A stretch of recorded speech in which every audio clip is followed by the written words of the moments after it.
Hi there, you're listening to the SIMP Investing Podcast where we discuss everything finance or business related. SIMP stands for Simplified, Integrity, Meaning, Prudence. You can find us on Spotify, Apple, and Google Podcasts. And don't forget to follow us on Instagram at SIMP Investing. A disclaimer before we begin, we'd like to put out a disclaimer. The information and content discussed does not constitute financial advice and serves for educational or entertainment purposes only. Hi everyone. Today we have a very special guest on our podcast. We have Alvin here. He's the founder of Watch Jelly and also a banker by trade. So Alvin, can you tell us a little bit more about yourself and how do you actually get to where you are today? Hi, good morning, guys. Good morning, Jonathan. Good morning, Branson. So, hi, everyone. My name's Alvin. What to tell you about myself? I've been in some measure of banking for almost 8 years now. I face the capital markets. I trade structured products. Now, recently, more into a cross-asset type of role, so not just one asset class. And yeah, so being in banking is clearly, after a while, it gets a bit, it gets a bit stale. It is what it is. It's an interesting job. It pays okay, but I think life goes way beyond just being a banker. By any stretch of the imagination. So for my part, I've always been interested in watches. I think for the better part of 6 years now, 7 years. How did I get here? Well, good question. So I think I grew up at a time where there was no mainstream adoption of mobile phones back in the day, even pre Nokia 3310, 3210. That was like in 2000, 2001, where it sort of gained mainstream adoption, or you start seeing cool kids carrying these phones. So way back in the day, believe it or not, in kindergarten and primary school, I actually owned G-Shocks, Swatch watches, and we're talking late 90s, yeah. And that's how we told the time, right? Either we were running around during recess at school, and you got to say, okay, I got 5 minutes left to finish this button. I got to go. So, I mean, watches were a key part of my childhood, and it still is a key part of my day-to-day. So I think watches has always captured my fascination. I think I traveled to Switzerland about 10 years ago. I think that was my first time there, and it was very cool to see how the luxury market over there played out. I mean, that was the first time I saw Patek Philippe as a brand. I remember my parents telling me, "Oh, this is not something we can afford. Those guys sell insanely expensive watches. Maybe let's just stick to Rolex. Yeah, how about that?" So I think that was sort of my first dipping my toes a bit into luxury watches in the center of the Swiss watch industry, right? Which is in like Geneva, Interlaken, Lucerne when I was over there. So it was quite an eye-opening experience. So I think when I started work, give or take 8 years ago, after a year or two, started accumulating some savings, got my first promotion a couple years later, and decided to reward myself with a vintage triple calendar watch from the 1950s because that was my jam for some reason. So and then this was where it started. And after you start making a bit more money, as one would, progressing in one's career, and I'm quite blessed in that regard. So I don't take anything for granted. You just have the resources to spend a bit more on mid luxury watches, and progressing into reason, I guess, luxury watches to a certain degree. Clearly nowhere near the ballers that we see, the multimillionaire businessmen, the Jay-Z's, the Ed Sheeran, owning Richard Milles, endless Patek Philippe's, clearly nowhere near the level. But it's quite a cool hobby. Every now and again, you buy watches, and then maybe when you buy something for a while, it goes up in value, and when something doesn't work for you, you trade it. And then you make a bit of cash on the side. So I think that's always that's a fun thing. And then it's good to know that if you made the right choice, not only do you really like the watch, but there's an investment component that materializes for you. And so cool. I want something new after a few years. Let me just sell, reap the profits, and buy something else fun. So how do I get to Watch Jelly? So 2020, COVID, hooray! I mean, everyone's stuck at home. Fantastic. So spent a lot of time on YouTube during that period. It started looking at things that I didn't even look at, like sneakers, high B sneakers. sort of getting back myself into the game of sneakers. And then you just spend a lot of time on YouTube because you just spend a lot of time at home. And sort of late 2020, this idea came to me. You know, a lot of my friends, you know, they're asking me, "Hey, dude, I'm going to Europe. I'm going to Japan. You know, I'm looking to buy a used Rolex. I'm going to buy a used, or trying to buy some kind of Grand Seiko that people know but do not necessarily understand. Not that I'm an expert, but it's more of just people just getting my 2 cents. And I found myself repeating the same few things over and over again. Because in Singapore, you know, believe it or not, I mean, Singapore is quite a mainstream place. We follow trends, and we are a big follower of trends. Just hype piece. Yeah, for better or for worse. I think having a more differentiated type of thinking is not the most common thing. Let's put it that way. I don't want to bash Singaporeans. I'm a Singaporean myself, but I mean, people just follow trends for the most part in Singapore. I mean, it is what it is. So I started repeating the same thing over and over again constantly. It's like, dude, I cannot just repeat the same damn thing. Can I just push them towards a YouTube link? And so, you know, the idea sort of came, I think, October, November 2020. So the question was, I'm an old dog in a bank, working in a bank. I have no video editing skills. I can talk, thankfully. And I don't look like a Victoria's Secret model. So how do I gain the traction I need to gain? So I think, you know, the decision was just, okay, let's try to share some practical knowledge. And given that watches have gotten so hot, I think even starting 2018, 2019. So I think in 2020, I was like, okay, let me just figure out how to train myself to do video editing. And that was a painful 2-month process, painful, learning from ground up.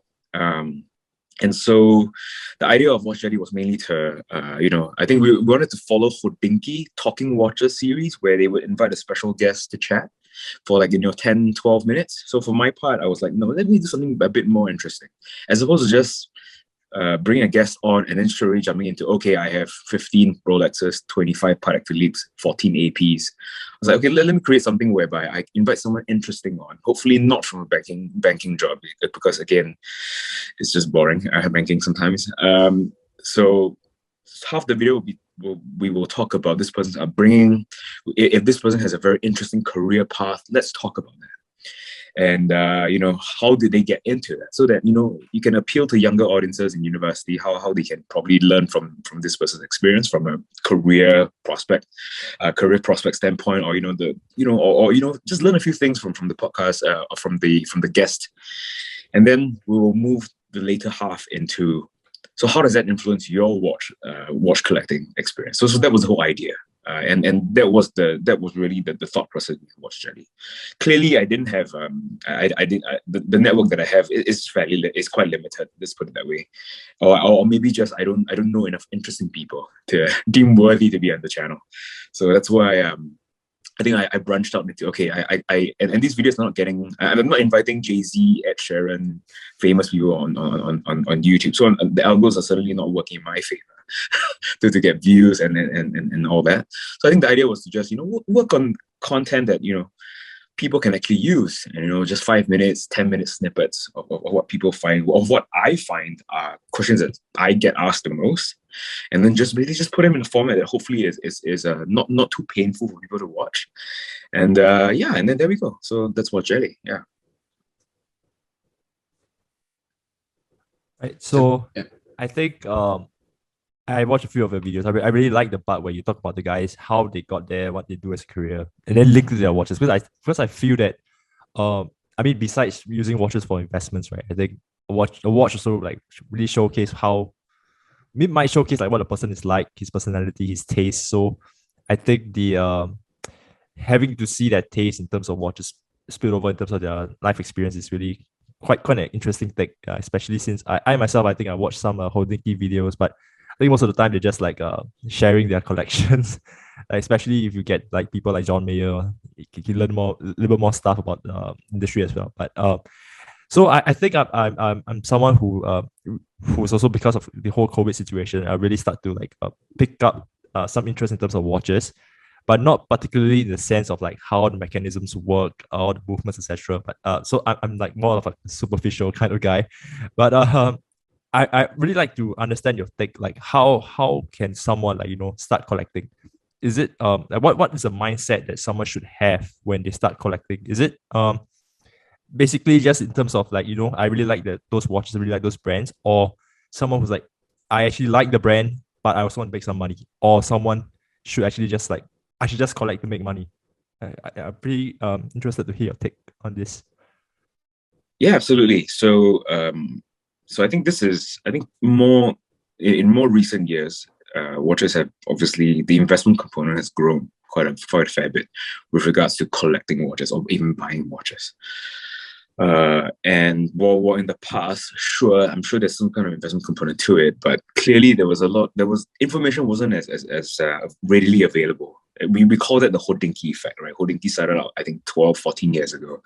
And it's really started to pick up steam, I would say 7, 8 years ago. And so people were just starting to, the magazines sort of created more awareness, and people were more interested because they presented a very nice format in which it can engage the audience and just pique their interest, and enough for them to do their own research, and then wanting to collect, basically turning readers into actual collectors.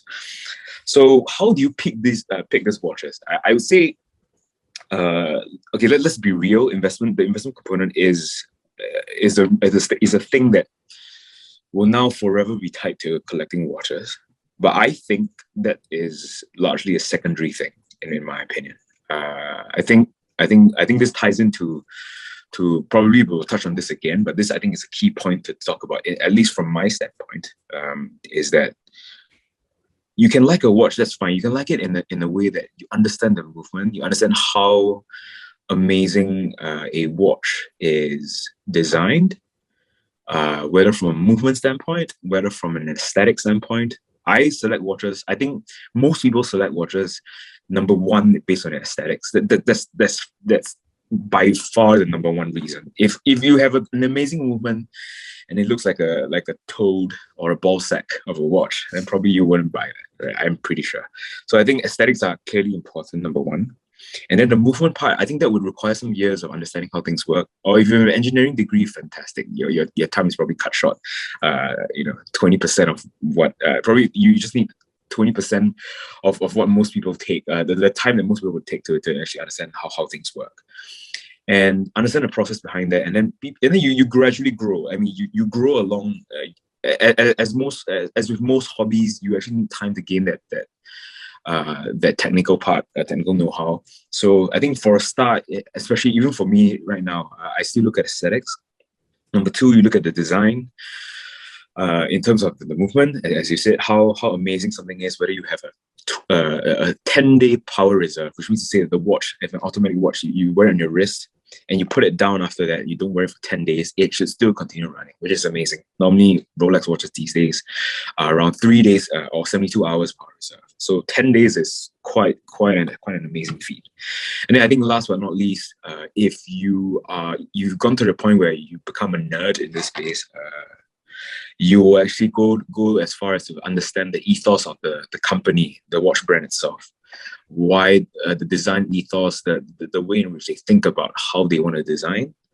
And then that's where if you stand behind the company, sort of like how you stand behind a company in terms of in any listed company, for example, Tesla. People think about Tesla, they love the job that they're doing, they believe in the vision.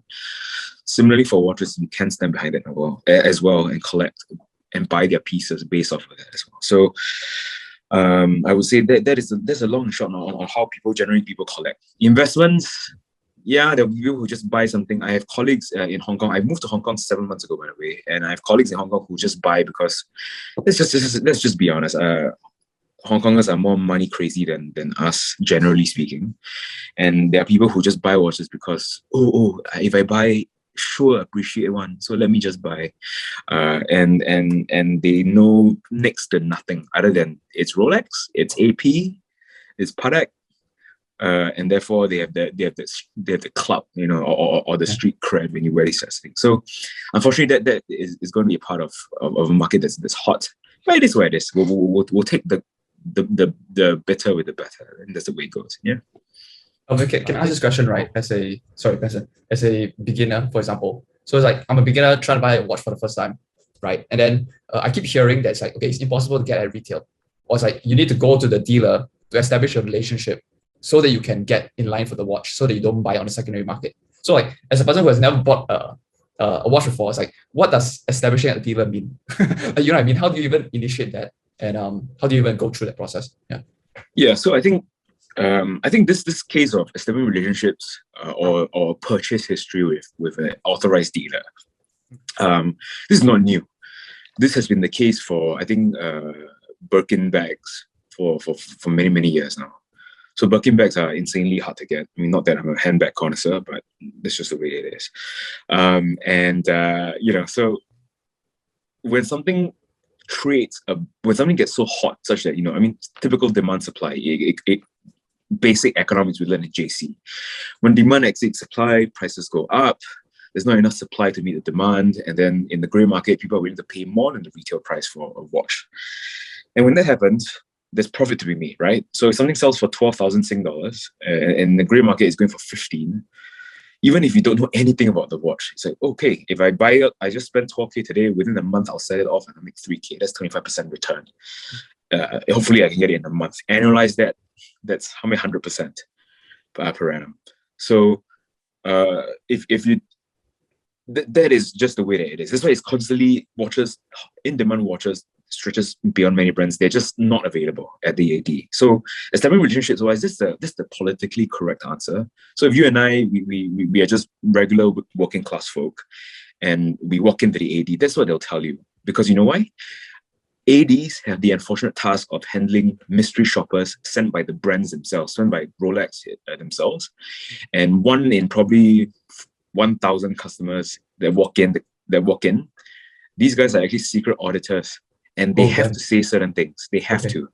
Otherwise, they get into trouble.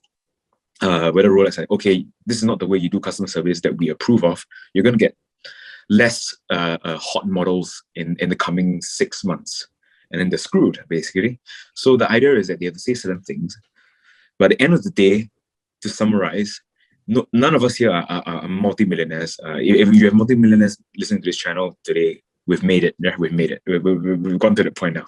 So if you're regular working class, what you do is, you buy watches bit by bit, right? You buy a 10K watch today, you buy an 8K watch a year from now. It takes years, right? And then once you get to the point where you're established as a buyer who's, who constantly comes back, there's loyalty involved.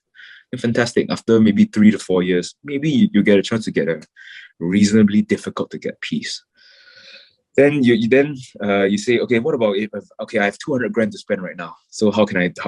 Obviously, money talks. So if you walk into a shop today, if you say, okay, I'm ready to spend on an amazing Patek Philippe watch so that I can get allocated the Patek Philippe Nautilus that is trading insane right now. Sure, you can do that. If you're 200K, 300K Sing dollars right now, or 200K US dollars right now, walk into Patek, buy a classic timepiece, a Calatrava with a moon phase, or you buy one of those really nice perpetual calendars with chronograph that will cost you 200 plus K.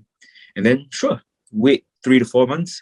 They might call you and say, okay, you are now deemed as a VVIP customer. I will now allocate a Patek Philippe Nautilus for you.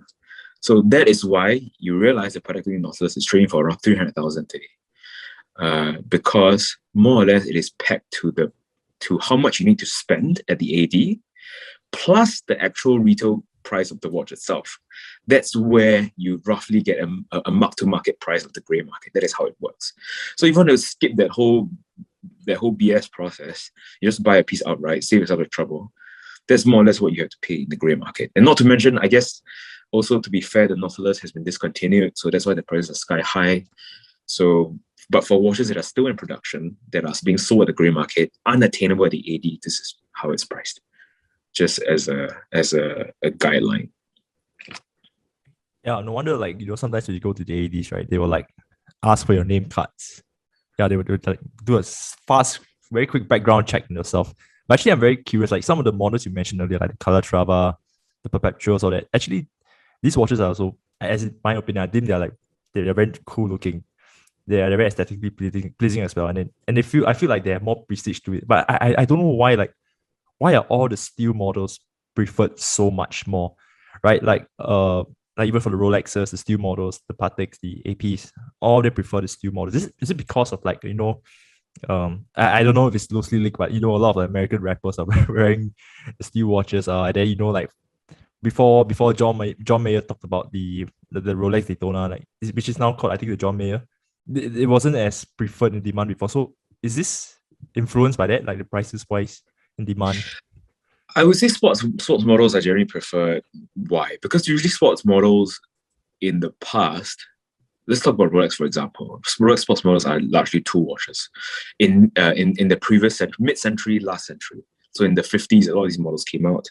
They were actually deemed as if you're a trailblazer, you climb Mount Everest, you're a pilot, you are a racer, a car racer, or for the Omega Speedmaster, an astronaut, you go to the moon and all that. So they all link all these sports models to actually, certain adventurous things that you would like to do at some point, or as a kid, there's a romanticism of wanting to do those things. And then this is where the whole marketing thing comes from watches. And stainless steel, I think in any summer weather, stainless steel watches, they just work, right? If you're wearing a leather strap Calatrava, I think you can pair it with a t-shirt and jeans, that's fine. But let's be real, in 35-degree heat, that's not going to work. And you're going to sweat through the band. This is, in terms of practicality, it's not so much an everyday watch, quote unquote. Not so much. So, but people will argue that it is. But sure, this is a long argument. We can just go on and on. So I would say this is one of the main things.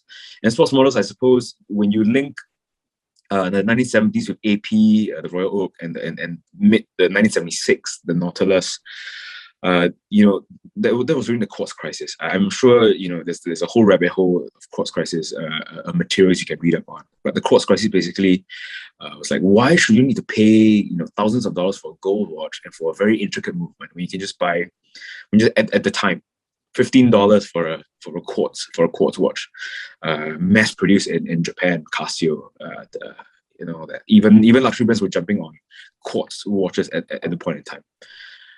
I guess because they kept time well, but at the point in time, the Swiss watch industry was dying. It was in a precarious state for the most part, and I think the ingenuity was that AP was the one in 1972 that came up with the Royal Oak, and they said that, I think the marketing in which they marketed it, which is why marketing is such an important thing, creating value out of almost nothing, which is, here's a luxury steel sports watch that is going to cost as much as a gold watch at the time.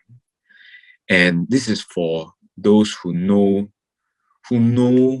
what luxury really is, and it's in steel, right? So it's sort of a way to differentiate that. Okay, this is an amazing watch.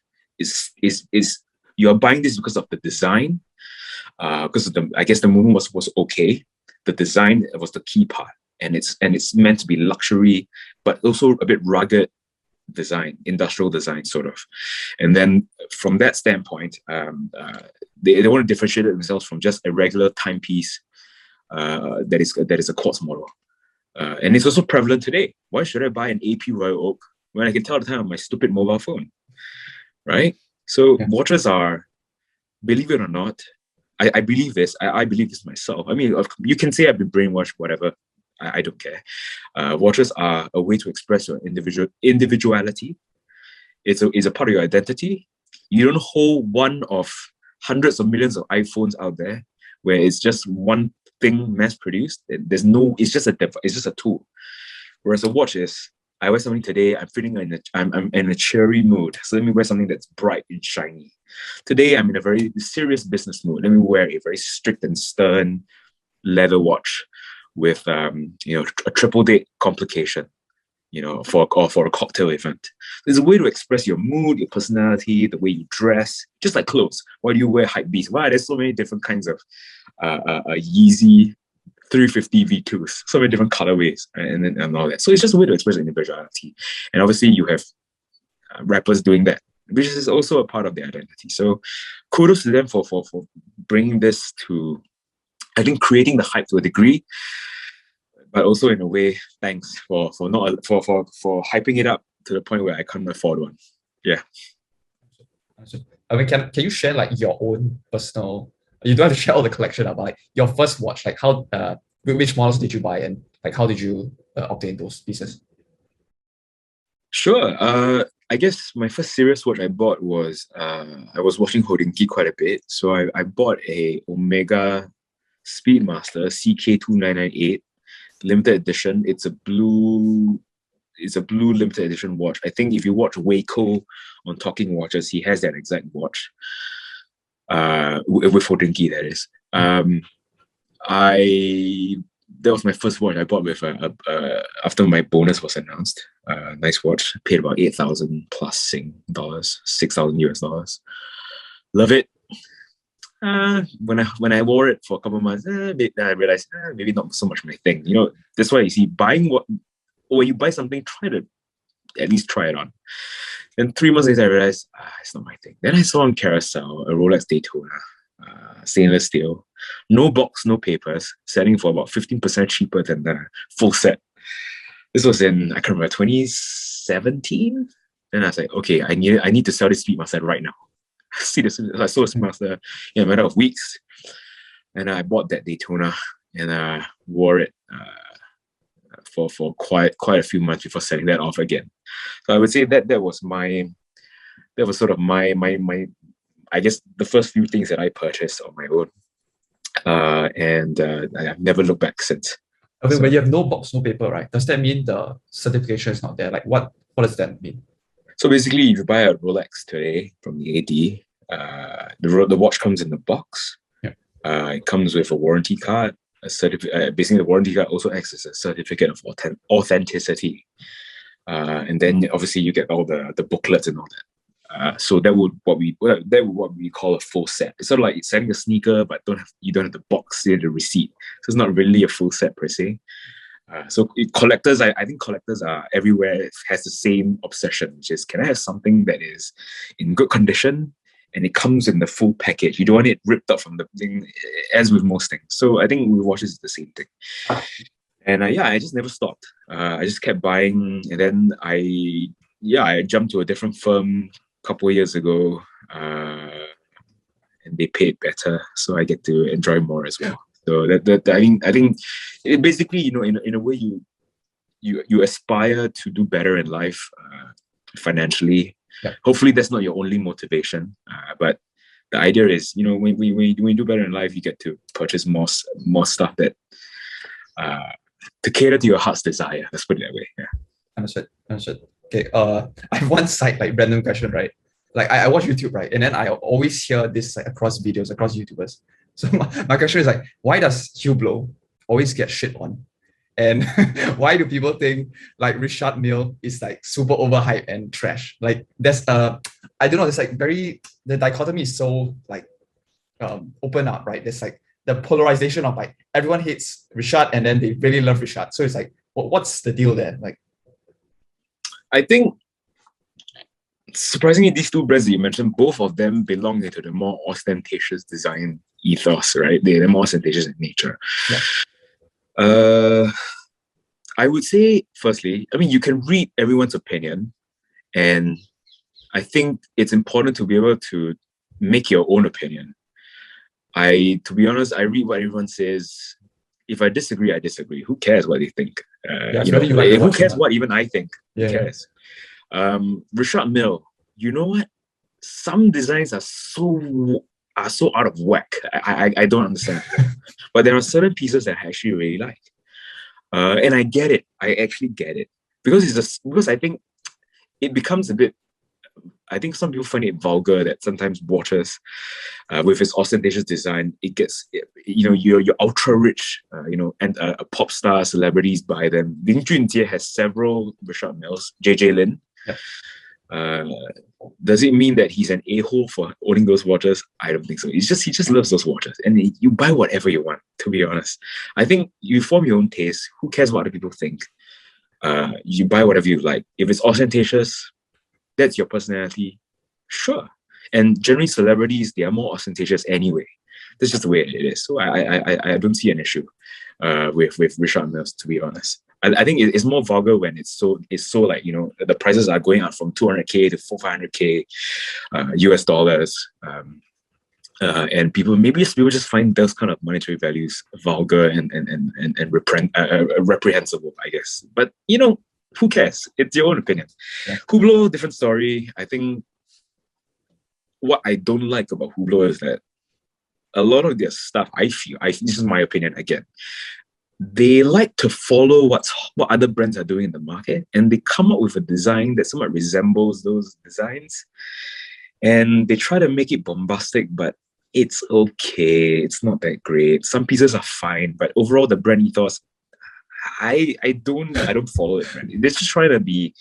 It's almost like let's put it this way. It's almost like, let me give an analogy.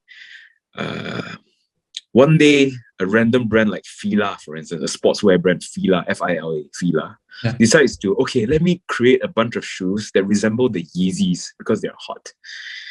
And then they try to do designs that are inspired by those, but they look questionable at best. Then you'd be like, what the hell is Fila doing? So in a way, that's what Hublot is to me. Some random brand, not a whole lot of history, and they're trying to jump on what's hot in the market and trying to recreate similar design ethos brands, and they just change their stuff every year. And all their watches have some measure of bling to it. Not all, quite a lot. But some watches are okay. They're quite nice. But would I collect them? Nah, not my thing. Just not my thing. I rather buy 100 G-Shocks before I buy a Hublot. Yeah. Yeah, that's savage. Okay. Understood. Do your friends collect as well, or are you like the lone wolf there? And like, what the other people's tastes like? Basically, your social. Yeah. The funny thing is, I think everyone knows about watches, but I don't think it's like the forefront of their minds when they.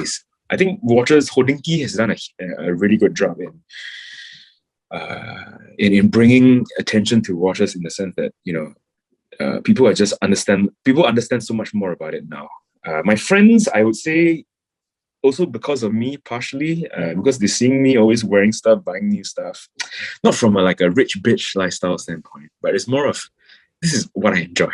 Yeah. And consumerism, no one is impervious to consumerism, enjoying the finer things in life. So yeah, naturally my friends get curious, and they ask me questions. I give them straight up, no bullshit answers, and they just buy. And it's no surprise that I had a colleague who joined my bank for 6 or 7 months. Then he left because he hated the job. Won't mention which bank. Won't mention what job. But in the 6-7 months that he sat next to me, he bought 5 watches in 6 months. He owned a random G-Shock, and I think a JLC. Yeah, JLC, they call it Jaeger LeCoultre or Jaeger LeCoultre, whatever.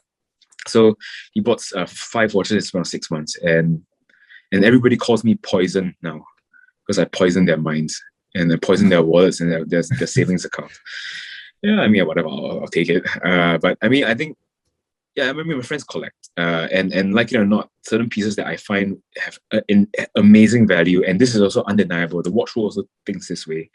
So I guess I'm one of many. My friends also started buying those pieces, like the Tudor Black Bay 58 for one. I bought it in late 2018, and between now and 2018 and now, 3 of my good friends have gotten it. Rolex Datejust. Okay, when it was still attainable 2 years ago, I told people to buy it quickly. And now you walk into an 80, you want to buy a Datejust, it's impossible for men's size. And yeah, so I think I don't want influences is a shitty word. I think it's more of just somehow, soft power. They always, because I'm always there with them. They constantly reminded of which, and they're inquisitive people themselves. So they ask, I give them the answers. They agree. They study it. They think about it. After 1 year, okay, I'm gonna buy this watch. And yeah, that's just I guess the perks of being my friend. I guess. Yeah. That's it. Brenton, sorry. Yeah. So I find it funny because every time like you see the prices of one brand's watches shoot up, the steel model. Then after a while, people will talk about like, oh, the next new thing is gonna come up. Like I see on YouTube, like some YouTube channels like Empire Motors Club or something. I can't remember. Like he was talking about the Vacheron, the overseas, And then like so true enough, like a couple of months later, I think the prices started to shoot up. But I think what's more interesting to me, right, I think when just earlier you mentioned about the Speedmaster, and then there's this whole Swatch Speedmaster craze recently. I don't get it. Like, you know, people queue that long for a watch that's I think not even, correct me if I'm wrong, but I don't think it's in limited edition production. Like, do you have any thoughts on that, or just people just trying to, like, you know, try and make a quick buck out of the whole situation?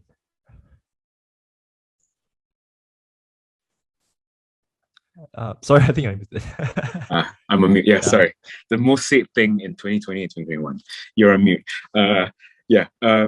So on the Omega Swatch, it's interesting. I think it's a brilliant marketing effort. Basically, it's sort of like, imagine if Hermes decided to partner with Charles and Keith, and then they have and this is primarily sold at Charles and Keith, and then you have the Hermes branding on it. And I think ladies will go nuts. So I think I love it because the craze is understandable, because I guess people have always been interested in watches. Especially, you know, I think if you walk on the street, what's the most, in terms of the base price point, what are people wearing? G-Shocks, Casio Oaks, Seikos. What are these watches priced like? $200, $400, $500? And I have many of those. I have many watches in that price range as well. I just love collecting, right? I have so many. I own a few Swatches. I own a few G-Shocks. Even while I own Rolexes. So it's just part of collecting. I love watches. I don't care about the brand name. That's not the most important consideration. So I think what Omega did is that basically they said you can have an Omega branded watch somewhat at a gateway price, which is amazing. I think the whole point of the exercise, I think 2-3 days after this craze, there was this guy who I barely knew on Facebook. He was shitting on this whole thing. Like, why are people? He's basically saying, why are people so dumb to do this? To spend $300, $300+ on a cheap quartz watch, when you can have the real thing, better movement, the actual watch. You just pay $6,000-7,000 for it. $6 for it, or $5,000 for it. I was really triggered. So basically, I reached out and I said, the whole point of this exercise, I feel, is Omega. The Omega standpoint is to introduce a moonwatch to everyone, in the hopes that they understand more about its heritage of the heritage of the Speedy. And, you know, without knowing much, you can buy something, wear it, and then hopefully, you know, after researching about it, after you keep wearing it, you research about it for some time, people can aspire to own an actual Speedmaster Professional one day, right? These are not cheap watches, right? There are many different variations. You can go up to, you know, if you buy the full gold one, I can't remember how much that is. But some of these watches, for some people, it can be their only watch, and they may need to save up years to spend, you know, $7,000. So in my opinion, anyone who shits on this whole Omega Swatch thing, I think, yes, you can shit on those who want to flip those watches, the flippers, but I think the watch itself, the idea itself, there's actually some good thought behind it, and I don't think it's right to be shitting on that watch, saying that why are people buying cheap things? It's sort of like saying, why do you buy things at Chatuchak Market in Bangkok? Shouldn't you be shopping in Paris? Yeah, Chatuchak sells crap. That's wrong. That's not right. You do what you want. So I think that would be my mindset behind it. And in terms of the craze, I was in Hong Kong when this happened. I filmed a few shorts on my YouTube channel, Watch Jelly. Just insane. I think it's good because people knew that the flipping potential of it. And I guess, yeah, because the message wasn't very clear in terms of whether it was limited or not. So that's why there was this huge craze. I mean, I actually went down myself. I was looking to queue, an hour earlier, 2 hours earlier. But then I was there the night before. There were already 100 people in the line in Causeway Bay in Hong Kong. And then so happened the police came because it was during COVID, Hong Kong's COVID policy. We're not talking about this today, but they decided to disperse people and forbid queuing up. So which was a good thing. So I think the craze is real. I hope to own a couple of pieces myself because I love a couple of them. I think there's one in the Singapore colors, the Mission to Mars. It's the Alaska project. I love that one. I'm still waiting to see if I get my hands on those, but I'm not holding my breath. In the meantime, I'm buying other watches. So that's the Omega Swatch. Speaking of all these price rises, right? Like there are some price volatility to it. But do you think that watches have over time evolved to become like an asset class by itself? Like pretty interesting to hear like the financial insight take to it.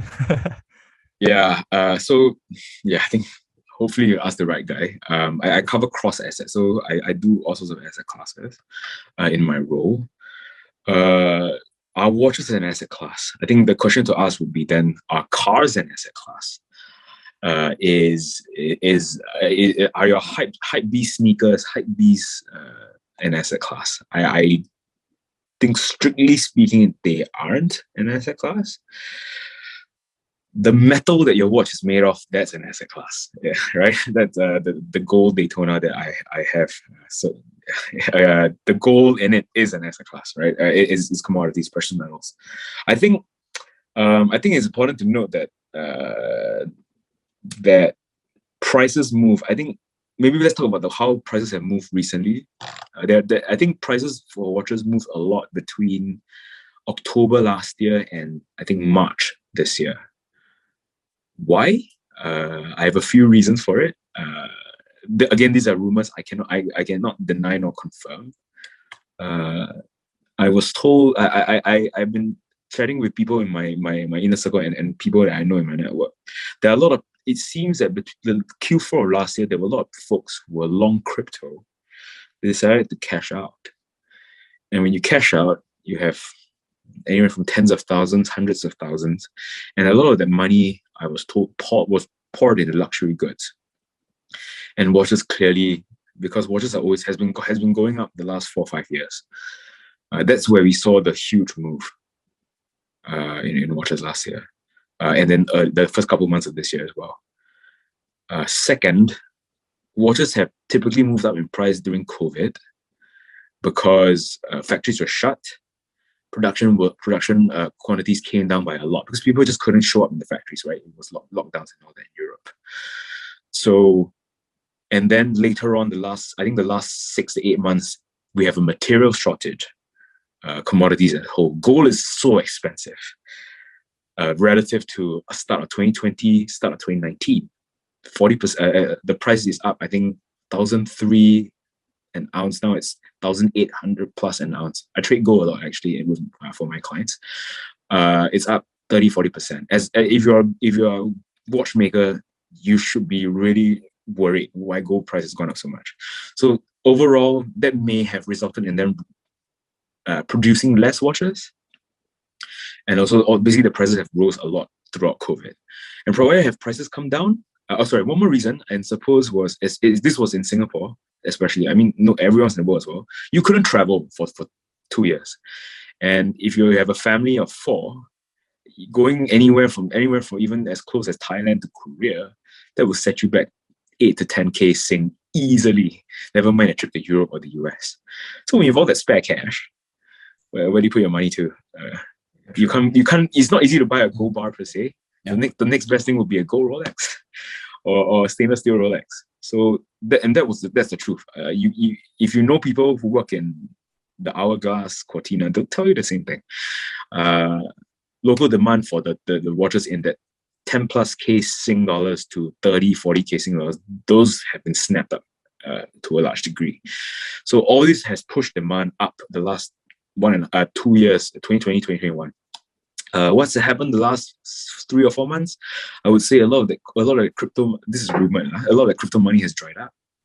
Number 2, after not traveling for 2 years, if you have 5K Sing dollars to spend, would you be buying a new watch, or would you be buying the first ticket out to the US or Europe? I think that the choice is clear. So naturally, the liquidity for the demand for watches has gone down overall. So prices have come down, and that's fair and that's good. Normally, when you see something hike so fast in the span of 6 months, coming down, retracing 80% of that move, 70% of that move, I think is healthy. Yeah. So as with most other things that you speculate in, yeah. So is it an asset class? No. I would say it's half a piece of art and half a piece of engineering. It's mainly a collectible. So people dabble in collectibles, people speculate. I don't see how a watch is different from the Hello Kitty toy craze in McDonald's in the past. So I don't see the difference there, to be frank. Yeah. Alvin, can I ask, right, for AP, for example, the prices, I look at like the range is like insane, I think. Like there's the low end that's like 38K Sing, for example. And on the high end, it's just like 150, 100, like 200 sort of thing. So like as a normal watch collector, like the 38K, okay, it's like manageable, right? But then it's like when you go up there, it's like 6-figure on your wrist, stuff like that, which is insane to me as an Asian, right? So my question is like, why is it AP on their side, the watch manufacturers themselves are purposely limiting that special anniversary or whatever it is, or like the market is just hyping the thing up? So I think the last few years, the 3 or 4 brands that really benefited from the whole Instagram craze, if you will, Patek Philippe, Rolex, AP. These are the 3. I mean, there are more, of course, but I would say these 3 brands, and also because celebrities were talking about them a lot. So in a way, these 3 brands got the most airtime. In terms of why the prices, you're talking retail pricing, right? Yes, correct. Yeah. Why are prices so different? Is it across? Okay, so Audemars, Piguet, AP, they are still considered a sort of they don't produce a lot of watches every year. I guess to a certain degree, you could still say they are somewhat of an independent brand. And demand is just insane because we all know AP. If my mom knows about AP, my auntie who doesn't know about watches knows about AP, then it's a good sign that the marketing has clearly worked. It clearly worked, right? And I would say why are prices so different? I would say it's just different levels of engineering. Some pieces are just more classic, and then once you get to your sports models, manufacturing the AP bracelet, the famous Royal Oak bracelet, that's not easy. And then that's just the bracelet alone. And once you go into the Royal Oaks, where you have complications, again, this is going to sound like a lot of jargon. Basically, you see a moon on the watch, that's a moon phase complication. You have your perpetual calendars, you have your chronograph. Chronograph is where you time the watch. You're able to time it like a stopwatch. Then you have even a mixture of all these complications. And then you get into the concept watches like that John Mayer has talked about in this video. The ones that look a little bit like, Richard Mille, all the concept watches, tourbillons, and open book balance wheels, skeletonized watches. So all these, obviously, they will be priced based on their aesthetics, number one, how intricate the movements are, and I guess to a certain degree, precious metals, the amount of precious metals that constitute the watch. So that's AP. And then how it trades in the market, that's another animal on its own. So yeah, demand for AP is strong. People just love the design. I love it. I never own an AP. I hope to own one. So we'll see how that happens. Yeah. That's it. Okay. So I think people my age, all of us are fresh grads. So I think probably when we get our first bonus, when we land a job, probably we have around I would say a few $1,000s to perhaps make our first milestone purchase, which I think a lot of times involves watches, especially for the guys. So this is not financial advice, but I would like to do you have any tips or things that perhaps a beginner like us who's venturing on the first time to make our first big ticket purchase per se, that we should keep in mind when selecting watches, to protect ourselves, or perhaps take into some account perhaps brands, the movements, things like that. Any factors you think that we should keep in mind? Yeah, so I guess to a certain degree, you're talking about the investment component behind it as well. I would say first thing is do not buy something you cannot afford. That is wrong. That's just bad. Buying something you cannot afford when the money can be used to, other more meaningful things to upgrade yourself, to help yourselves, help your family, even your friends. That would be the number one thing. Buy something you actually can afford. And if you buy something, assume that you've lost half of the money already. You have to assume that, right? I think that's fair. Some people say buy a watch that you assume that you should assume that 100% of the money is lost. I would say 50%. Let's not go 100%. And then number two is how do you protect yourself? I think there's a couple ways to look at around this. So as a beginner, I think again, I want to reiterate: watches are collectibles. The investment component is far and away the second most important thing here. I think if you can break it down almost to a science on how to protect yourself, quote unquote, I would say if you can nail down, do your research basically, if you can nail down how amazing a timepiece is constructed, its workmanship, how it's handcrafted, and the thought and the ingenuity behind the watch movements, the aesthetics, and if you know, and if there's a limited production a quality to it where it's a limited production piece, then maybe that's something to help you decide as well. I think buying a watch and not knowing why it's collectible, it just means that you're jumping on a hype bandwagon, especially for the hot models.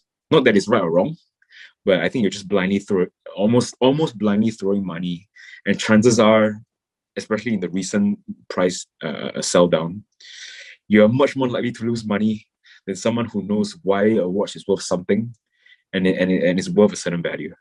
So I think understand the watch itself, do your research. And obviously you have to like the watch. That one, if you like the watch, and especially if you can attach meaning to why you're buying the watch as well, that's important. So I just bought a watch for my sister's wedding, bought her a Rolex for a wedding. I just bought my dad another Rolex for his retirement in the coming, either this year or next year, because I can't gift a watch for someone's birthday, right? The Chinese concept is inauspicious. So I think for retirement, that's fine. So and I know that as a son giving a parent a watch, I think he will never sell the watch, clearly. My sister will probably never sell a watch, hopefully, unless she hates me. But I think for the most part, those things, when you attach meaning to something, then it becomes even more valuable. $10,000 doesn't seem... If she can sell the watch, she can sell the watch for $10,000 right now. She's like, no, sorry, the meaning goes way beyond $10,000. So I would say always, if you can, try to buy something to celebrate something, whether it's your first bonus, whether it's proposing to your girlfriend, whatever. Yeah. So attach some meaning to it as well. Yep. So actually, I mean, besides watching Watch Jelly to keep up, are there any platforms or websites or magazines that you read to keep yourself updated about the watch scene? I would say that almost everything I learn from watching YouTube. I love YouTube. YouTube is amazing. Love it. I think for a lot of the channels out there, some of the channels I watch, like Urban Gentry, Teddy Baldassar, I hope I'm pronouncing his name correctly, Swish Watch Gang, I think even Watchbox Studios, they review watches, talk about the movements and all that. I think a lot of these YouTube channels, they cover the what. Like, what is this watch? What does it do? What does it consist of? What's the engineering process behind this? What it serves? What's the price? What's its level of collectability? I suppose also as well. The what. And those are good resources, good things to watch. Especially if you're a starter, just gain knowledge, right? Understand how people think, and if you agree in the way that these people think, fantastic. Keep watching them. Hopefully, they make sense. As in, hopefully, they're giving you somewhat appropriate advice. I think for Watch Jelly, my channel, I've watched these channels for years now, and it's the what. I think for me, and often these channels sometimes they get a bit too serious. I find that watches are always very serious. Hodinkee is actually quite serious. They're trying to be more fun these days with the Why Hodinkee series, the ones that answer Q&A. But generally, watch videos are super serious since I think 2015. So I think what Watch Jelly, my channel, I think if you want to understand a bit more about the how, like how do you so you're like, okay, I want to buy this watch. How do I get a good deal? Hopefully, how do I find the right people? How do I take care of a watch? How should I think about a watch? How should I, when I travel, how can I go around and make sure that I'm not getting the worst deal in the world? I think the how, and hopefully what I try to do is do it in a fun and engaging manner. That's why that's why it's called Watch Jelly. Jelly is meant to be fun. It's sort of like there's this term for watches called wrist candy, right? So sort of like a play on that, Watch Jelly. And then my friend says, my friends will make fun of me and say, does the jelly mean that when they see whatever watches that you're wearing, people get jealous. I'm like, no, that's not the point. But in any case, that's the point. So I think Watch Jelly, we try to be more fun. We try to be, obviously we're a new channel. I'm a new channel. Watch Jelly's new channel. So a lot of things we do to make the algos work for the channel. There are a lot more things I want to cover. I just need to juggle my full-time job better with this passion project. And so I think that's the main thing, really. So yeah. I think YouTube will be an amazing start. If you want to buy books on there, you want to go really deep, yeah, you can certainly buy books on those. I'm sure there are more qualified people out there to recommend books to you. Yeah. Okay. I mean, before we move on to final segment, because I know it's been a while already, I just have one question for you. For I guess me and you are a bit selfish, but is like buying watches, right? Is it tax deductible? Can I buy it under private limited and then business expense it? I have no idea. Yeah. I have no idea. I suppose it could be. I honestly don't know because I never bought it from a business standpoint. So this one I'm not quite clear. Okay. But I think yeah, I'd probably do your research on that. I am not quite sure, to be honest. Okay. Yeah, because next time if your channel monetizes the AdSense money, then you go and buy a Rolex. Then it's like a cash flow cycle of just right. Okay. Yeah. That's right. I suppose I'm more of a private collector, so yeah. So I don't understand the mechanics behind it, but for certain, I'm sure there are. I guess you could check with IRAS whether this is tax deductible. And if you're able to categorize luxury timepieces as gifts, and it's tax deductible. Yeah. Okay. We ask this for every single guest at the end of the episode. So who's the CEO you are following at this point in time? Yeah, I think since we're on the topic of watches, I will talk about a couple watch brands and their CEOs. I'm looking at Max Busser from MBNF, Max Busser and Friends. MBNF is an amazing brand. The watches are really expensive, but if you watch some of the videos, interviews of Max Busser, I think he comes across as a really cool guy. He really I think he really has the right approach in why he does certain things, and he values friends in people that he's worked with before who have become his friends. And he works in a very highly collaborative sort of environment. He creates an environment where it's highly collaborative. And then I think he keeps his firm small. He doesn't believe in middle management. And he makes really amazing, intricate timepieces that I hope to afford one day. And I think Max Busser is very interesting. Truly, MBNF, that's an amazing brand. Go read up that. Underrated, so underrated. But yet also they're getting the due. They're getting more celebration in recent years. And then maybe one more person to sneak in is Thierry Stern from Patek Philippe. I think the Nautilus the last 6 years has become a super hype watch. And the fact that he had the guts to say, nope, I think Patek Philippe is way more. And the Nautilus is not more than Patek Philippe. It's just a tiny part of what Patek Philippe does. So guess what? I'm going to discontinue it. That's what he said, and that's what he did. Obviously, you can say, oh, the olive green dial that was released last year, the Tiffany 170 Tiffany dial, 170 pieces limited edition.